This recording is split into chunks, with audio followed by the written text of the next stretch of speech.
성령론 제5강 성령과 성령의 은사에 대해서 공부하겠습니다.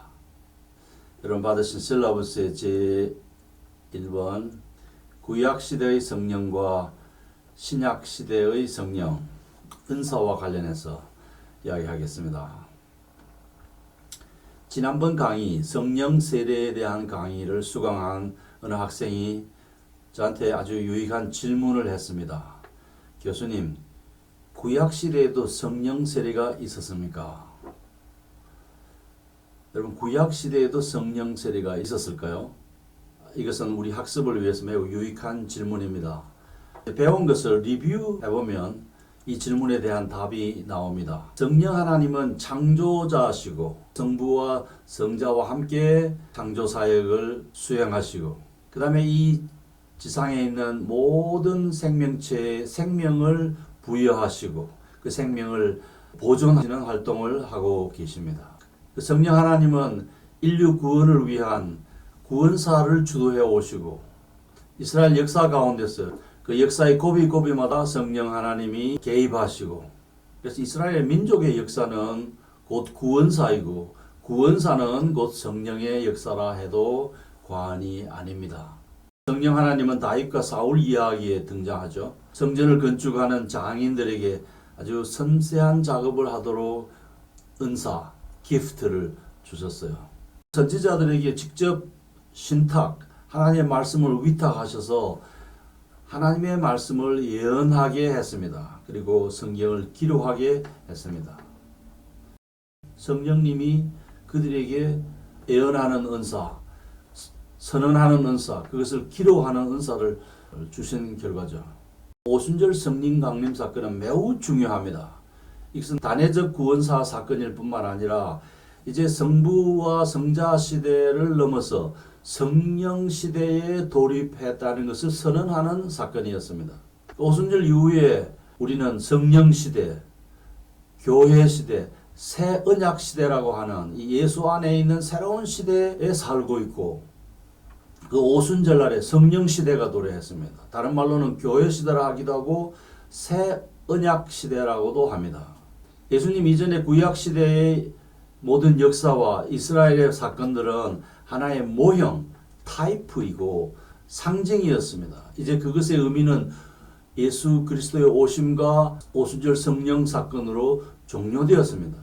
그 건물의 비유를 하자면 모델하우스를 지어가지고 입주를 원하는 사람들에 보여주다가 진짜 집이 다 완성되고 나면 모델하우스를 버리고 새로운 집에 입주하듯이 이제 우리 인류는 성령 시대, 성령이 역사하시는 교회 시대로 진입했어요. 이 시대를 새 언약 시대, 새 언약의 중보자이신 예수 그리스도의 시대라고도 읽었습니다. 하나님이 계획하신 그 구원과 예수 그리스도께서 십자가에서 이루신 그 중보 사역을 성령 하나님께서 우리 개인들에게 적용시키는 시대로 진입했다는 것이에요. 그러니까 오순절 성령 강림 사건은 어마어마한 사건입니다. 저수지 위에 물들이 쫙 저수지에 모였다가 그 저수지에서 수로를 타고서 흘러내리는 것처럼 오순절 성령 강림 사건을 통해서 그 전에도 역사하시던 성령 하나님께서 그 구원 사역을 오순절에 물줄기를 타고 흘러내리는 물이 닿는 곳곳마다 성령께서 구원의 역사를 베푸시고 성령 세례를 베푸시는 역사를 계속합니다. 하나님의 구원 계획과 예수님의 십자가 위에서의 대속 사역은 구원을 위한 모든 준비를 한 것입니다. 그런데 성령께서 이제 그때부터 그 하나님의 계획과 예수님의 탄생, 죽으심, 부활 사건을 통해서 이제 마련하신 그 구원의 길을 우리 개인에게 적용시키십니다. 성령 세례를 받으면 기독인이 됩니다. 예수를 믿습니다. 아울러서 성령의 특별한 능력을 필요에 따라서 부어주시는데 그것이 은사입니다. 성령 세례를 받으면 자연인이 중생한 사람이 됩니다. 성령 세례를 받으면 비기독교인이 기독교인이 됩니다. 그리고 성령의 특별한 능력이 부어지면 예수 그리스도의 복음을 전하는 데 필요한 열정과 힘을 부여받게 됩니다. 구원론 시간에 배운 구원의 서정, 구원의 순서들, 그 여러 가지가 다 성령 하나님께서 주도하여 성취한 사건들입니다. 회개, 믿음, 중생, 중생이 뭡니까? born again, new life, 영적으로 다시 태어나는 것. 그 다음에 하나님의 법정에서 의롭다고 칭하는 칭의, 양자삼음, 그리고 성령의 도우심으로 점점 그리스도의 형상을 닮아가는 성화의 과정을 겪게 되고, 견고한 인내로 우리 구원받은 자로 마지막 심판 때까지 이르게 하시고, 최종적으로는 영화롭게 하십니다. 이야기 드렸듯이 이것은 시간순이 아니라 논리순으로 이렇게 구분해 보는 거예요. 성령의 하나님께서 오셔서 예수 믿게 하시면, 성령 세례를 주시면 이 구원의 여러 특징들이 단숨에 이루어지고, 그때부터 시작해서 성화의 삶이 시작되고 점차 영화를 향해서 달려가게 됩니다. 우리가 성령 세례를 받으면 하나님의 일을 왕성하게 효과적으로 할 수 있는 은사도 받게 되어요. 그리고 우리 안에 오신 성령은 우리와 내주 동행하시고, 구원받은 자의 삶을 심판날까지 하나님의 뜻에 따라 살도록 가이드하시고 인도하시고, 심판날까지 우리의 신앙을 보존하고 견고하게 그 신앙을 유지하도록 도와주십니다. 견인이라고 하죠. 성령 세례를 받은 증거가 뭐냐? 예수 그리스도를 믿는다는 것입니다. 성령을 받으면 예수를 그리스도로 믿습니다. 아무도 성령으로 말미암지 않고는 예수를 주라 할 수 없습니다. 오직 성령으로 가능합니다. 나아가서 이 보혜사 파라크레이토스, 곁에서 우리를 지켜주고 도와주는 그분이 우리와 함께해서 때로는 우리를 책망하고 우리를 가이드하고 조언하고 생각나게 하고 인도하고 보호하고 위로하고.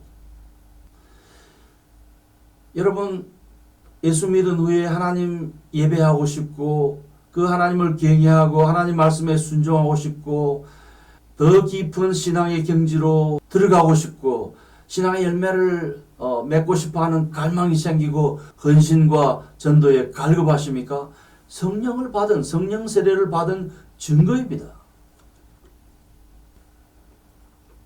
자, 그러면 처음 질문으로 돌아갑니다. 구약 시대에도 성령 세례가 있었는가? 여러분, 성령 세례라고 할 때 세례를 무엇으로 이해하십니까? 세례는 흠뻑 부어주는 것을 뜻합니다. 선지자들에게 흠뻑 무엇을 부어주셨습니다. 구약시대에는 하나님께서 선지자들에게 흠뻑 무엇을 부어주시고, 그래서 하나님의 뜻을 전하고 하나님이 원하는 계시의 내용을 말하게 하시고 그것을 기록하게 하셨어요. 구약시대에는 방언과 신유의 은사는 나타나지 않습니다. 성령 세례를 방언, 예언, 환상, 신유로 이해한다면 조금 생각해 볼 여지가 있어요. 구약시대에도 하나님은 선지자들에게 하나님의 영을 듬뿍 부어주셔서 하나님의 뜻을 예언하고 환상을 보고 하나님이 원하는 말을 하도록 하셨습니다. 그런 것이 일종의 성령 세례가 아니겠는가 생각됩니다. 그러나 오늘 우리가 이야기하는 이 성령 세례는, 오순절 성령 강림의 날에 주어진 성령 세례는 구약시대와 구분되는 아주 특이한 성격들을 가지고 있었어요. 그 중에 하나가 방언입니다. 오순절날의 성령 강림 사건, 성령 세례 사건은 아주 특이한 사건입니다. 구약시대의 종교를 의미하고 신약시대의 시작을 알리는 사건이었습니다. 교회시대 또는 새 언약시대로 진입한다는 것을 선포하는 사건이었어요. 그리스도의 교회가 그날 그 오순절 성령 강림, 성령 세례와 더불어 출범했습니다. 이제 일종의 모형이던 이스라엘 민족의 역사, 이스라엘 민족 안에서 진행되던 구원의 역사가 이제는 모든 민족 안에서 하나님이 원하는 사람들을 구원하시는 형태로 새롭게 출발했다는 것을 선언하는, 다시 말해서 이스라엘 민족사에서 이제 신앙 고백 공동체의 역사로, 교회의 역사로 전이됨을 알린 중요한 사건이었습니다. 성령이 주신 이 은사들은 기독교의 진정성 또는 기독교 신앙의 진정성을 알리는 성령의 선물들이었습니다. 성령이 주신 이 은사들은 기독교의 진정성 또는 기독교 신앙의 진정성을 알리는 성령의 선물들이었습니다. 성령이 주신 이 은사들은 기독교의 진정성 또는 기독교 신앙의 진정성을 알리는 성령의 선물들이었습니다. 성령이 주신 이 은사들은 기독교의 신앙의 진정성을 알리는 성령의 선물들이었습니다. 예컨대 방언은 기독교의 진정성을 가시적으로 체험하게 하는 성령 세례의 요소 중에 하나였습니다. 방언은 본래 하나님의 저주의 상징이었어요. 바벨탑 사건의 결과입니다. 그런데 오순절날의 이 방언은 인간의 그 죄와 저주의 고리를 끊고 새로운 시대가 시작되었음을 알리는 매우 중요한 은사였습니다. 구약시대에는 성령의 은사가 보편적으로 주어지지 않았어요. 이스라엘 민족의 모든 구성원에게 성령이 임하거나 성령의 은사가 내려진 것은 아닙니다. 그러나 오순절 성령 강림 사건으로부터 주님 오실 때까지 예수 믿는 자들에게 그 성령은 보편적으로 임하고 있고 역사하고 있습니다. 성령 세례는 지금도 지속되고 있습니다. 우리가 예수를 주로 고백하는 것은 성령 세례를 받았기 때문에 고백하는 것이고, 또 우리가 성령 충만한 가운데 복음 전도의 능력을 덧입은 것은 성령의 주신 선물로 가능해진 것입니다. 우리가 이 소망 없는 시대에도 기쁨과 감사와 기도로 하루하루를 보낼 수 있는 것은 성령께서 우리에게 그의 능력을 덧입혔기 때문입니다. 자, 이제 성경이 언급하는 성령의 은사들을 구체적으로 살펴보겠습니다. 3번, 성령이 주시는 은사들. 성령이 임하고 성령 세례를 받은 사람은 예수를 믿을 뿐만 아니라 한 가지 이상의 은사들을 받습니다. 아직도 여러분 가운데 내게는 아무 은사가 없다고 생각하시면 어쩌면 그것은 여러분이 아직 그 은사를 확인하지 못했거나 개발하지 않았기 때문일 것입니다. 바울은 로마 교회에 보낸 편지에서, 로마서에서 몇 가지 은사를 언급합니다. 예언, 섬김, 가르침, 위로, 구제하는 자는 성실함으로 하고, 그 다음에 다스리는 자는 부지런함으로 하고, 긍휼히 여기는 자는 즐거움으로 하고, 그 다음에 형제사랑, 우애, 존경, 부지런함, 소망, 기도, 형제의 필요, 형제 쓸 것을 공급하는 일, 그 다음에 손님을 대접하는 일, 이런 것들을 언급합니다. 그러면서 바울은 한 몸에 많은 지체, 우리 몸은 하나지만 여기에 손가락이 10개고 발가락이 10개고 각각 부분이 다르잖아요. 한 몸에 많은 지체가 있고 모든 지체가 같은 기능을 가진 것은 아니라고 하면서 그리스도 예수 안에서 우리가 한 몸이 되었는데 한 지체가 되었지만 우리가 받은 은사가 각각 다르다 라는 점을, 각각 받은 은사가 다르다는 점을 강조합니다. 바울은 고린도 교회에 보낸 편지에서 고린도서 12장, 어떤 사람에게는 성령의 능력으로 말미암아 지혜의 말씀을, 어떤 사람에게는 성령의 능력을 따라서 지식의 말씀, 다른 사람에게는 성령으로 말미암아 믿음을, 어떤 사람에게는 같은 성령으로 병 고치는 은사를, 어떤 사람에게는 능력 행함을, 어떤 사람에게는 예언함을, 어떤 사람에게는 영들을 분별함을, 또 다른 사람에게는 각종 방언을 말함을, 어떤 사람에게는 방언들을 통역함을 주시나니 이 모든 일은 같은 한 성령이 행하사 그의 뜻대로 각 사람에게 나누어 주신 것이다 라고 이야기합니다. 그리고 이 은사를 소개하기 전에 로마 교회 마찬가지로 여기 은사를 준 목적과 그 은사의 특징들을 이야기합니다. 또 성령으로 아니하고는 누구든지 예수를 주 그리스도라 할 수 없느니라고 하면서 은사는 여러 가지지만 성령은 같은 분이고, 직분은 여러 가지지만 그 직분을 통해서 성경을 받는 주님은, 그 그리스도는 같은 분이고, 또 사역은 여러 가지지만 모든 것을 모든 사람 가운데서 이루시는 하나님은 같으신 분이니 각 사람에게 성령을 나타내시어 그 하나님께서 유익하게 하심이라고 이야기합니다. 그러면서 여기 우리가 눈여겨볼 이야기를 하고 있습니다. 너희는 그리스도의 몸이요 지체의 각 부분이라. 하나님이 교회 중에 몇몇을 세우셨으니 첫째는 사도요, 둘째는 선지자요, 셋째는 교사요, 그 다음은 능력을 행하는 자요, 그 다음은 병을 고치는 자요, 그 다음은 서로 돕는 일을 하는 것이요, 그 다음은 잘 다스리는 일을, 매니지를 잘 하는 일이요, 그 다음에 각종 방언을 말하는 것이라고 했습니다. 그러면서 매우 중요한 진술을 하고 있는데, 다 사도겠느냐, 다 선지자겠느냐, 다 교사이겠느냐, 다 능력하는 자이겠느냐, 다 병 고치는 은사를 가진 자이겠냐, 다 방언을 말하는 자이겠느냐, 다 통역을 하는 자이겠냐. 이 말을 왜 했을까요? 그러면서 너희는 더욱 큰 은사를 사모하라. 내가 또한 가장 좋은 길을 너희에게 보이리라 하고 말하고, 그 다음에 고린도전서 13장 사랑에 대한 이야기를 합니다. 성경의 그 1장, 2장, 12장, 13장 구분은 원래는 없던 거예요. 후대에 사람들이 편의상 그것을 장과 절로 나눴을 뿐입니다. 그러면서 너희는 더욱 큰 은사를 사모하라. 내가 또한 가장 좋은 길을 너희에게 보이리라고 말씀하시고, 믿음, 소망, 사랑이 있어야 하는데 그 중에 제일은 사랑이라고 이야기합니다. 사랑도 은사에 속합니다. 바울은 에베소 교회, 에베소 4장, 그가 어떤 사람은 사도로, 어떤 사람은 선지자로, 어떤 사람은 복음 전하는 자로, 어떤 사람은 목사로, 어떤 사람은 교사로 삼으셨다. 그러면서 여기서도 마찬가지로 은사를 주신 목적을 소개합니다. 이는 성도를 온전하게 하고 봉사의 일을 하게 하며 그리스도의 몸을 세우게 하려 하심이라.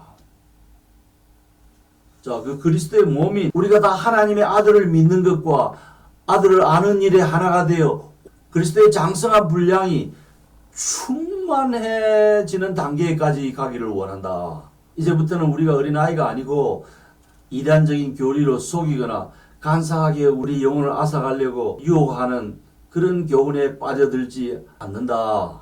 다시 말하면 그리스도의 몸을 세우게 하는 목적은 우리가 다 하나님의 아들을 믿고 그 아들을 아는 일에 하나가 되어 온전하게 될 목적이다라고 말합니다. 바울은 갈라디아 교회, 갈라디아서 5장 22절 23절에서도 성령의 열매들을 9가지로 소개합니다. 사랑, 기쁨, 평화, 인내, 자비, 양선, 충성, 온유, 절제, 이런 것들은 금지할 법이 없다고 합니다. 그리고 이 성령의 열매를 우리들에게 선물로 은사로 준 목적을 소개합니다. 예수 그리스도의 사람들은 육체와 함께 그 정욕과 탐심을 십자가에 못 박았다. 우리가 성령으로 살면 성령으로 행해야 된다. 서로 헛된 영광을 구하여 서로 노엽게 하거나 서로 투기하지 말라. 질투하지 말라. 라고 이야기합니다. 네 번째, 성령의 은사를 주신 목적. 성령 하나님이 오늘 우리들에게도 성령 세례를 주시고 또한 성령의 능력을 부어주시고 성령의 은사들을 선물을 합니다. 그 은사들을 주시는 목적이 무엇인가? 섬기고 봉사하도록. 무엇을요? 교회를. 그리스도의 몸인 교회를 섬기고 봉사하도록 그 은사들을 주었습니다. 그 다음에 주어진 은사들은 다 똑같은 은사가 아니라 각양 다양한 은사들을 주셨어요.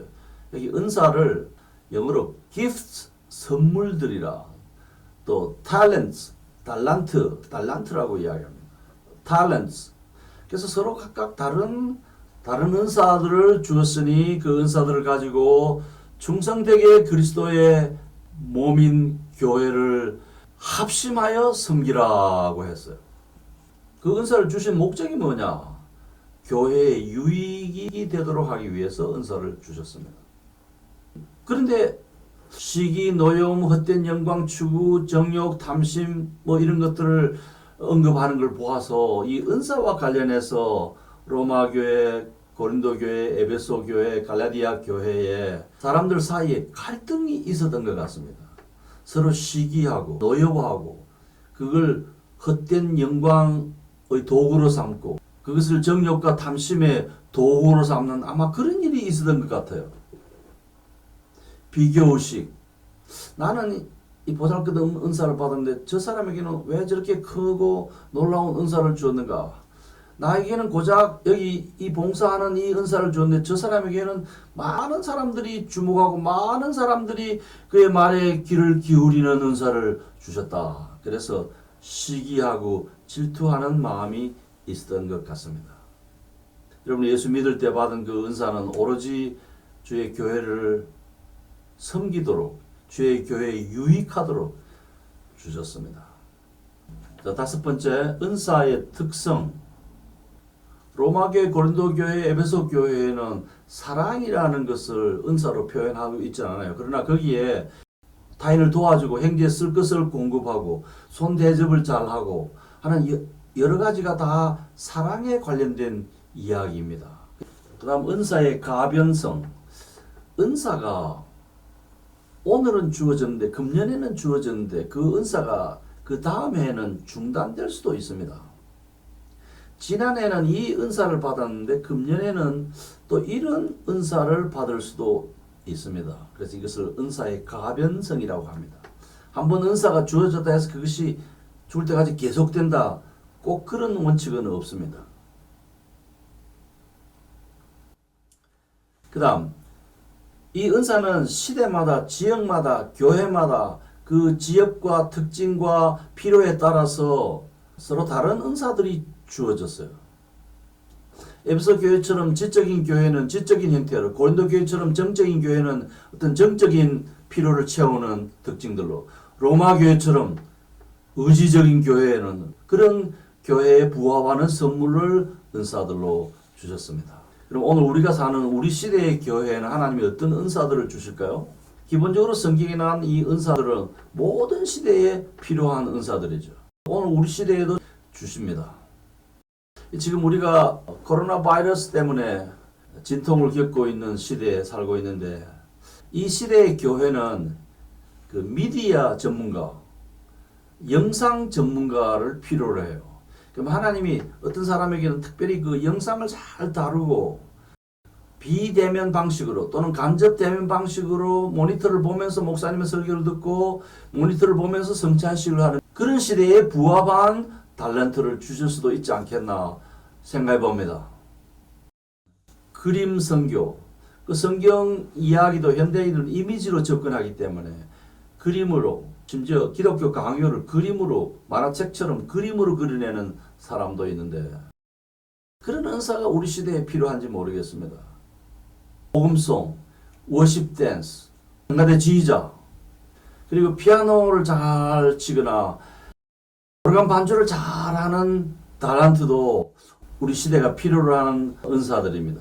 그런데 이 은사들이 성령님이 주는 일반적인 은사인지 아니면 특별히 주는 성령의 은사인지 구분이 잘 안 될 수가 있습니다.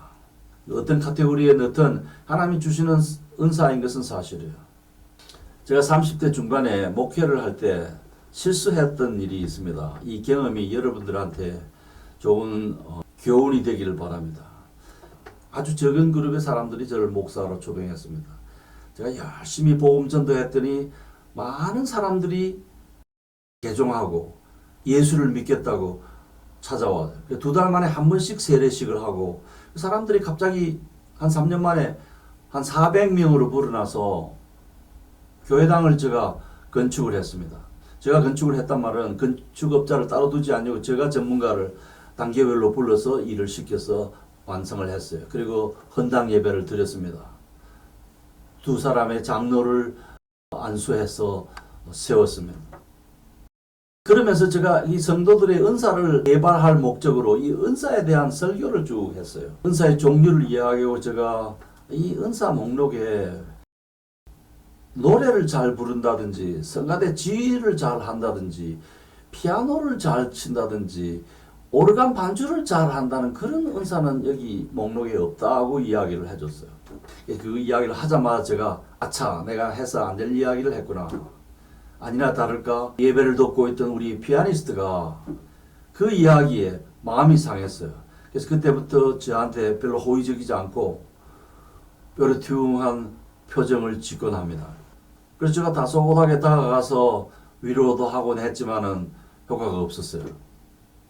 그 피아니스트가 저를 공격하기 시작하는데 예배를 인도할 때 성찬식을 할 때 찬송가는 예수 나를 위하여 십자가를 질 때 천천히 부르잖아요. 이분이 어떻게 골탕을 먹이냐 하면 예수 나를 위하여 십자가를 질 때 피아노를 이렇게 치는 거예요. 반면에 빨리 불러야 되는 찬송 십자가 군병들아 주위에 일어나 이런 찬송은 십자가 군병들아 이렇게 천천히 쳐버리는 그러니까 예배 분위기가 엉망이 되어버립니다. 제가 많이 기도하고 제가 목회 경험이 부족한 데 대해서 반성했습니다. 굳이 이야기할 필요가 없는 것을 안 하는 지혜가 필요한데 제가 경험이 없었기 때문에 그런 실수를 했습니다. 실수가 아니라고요?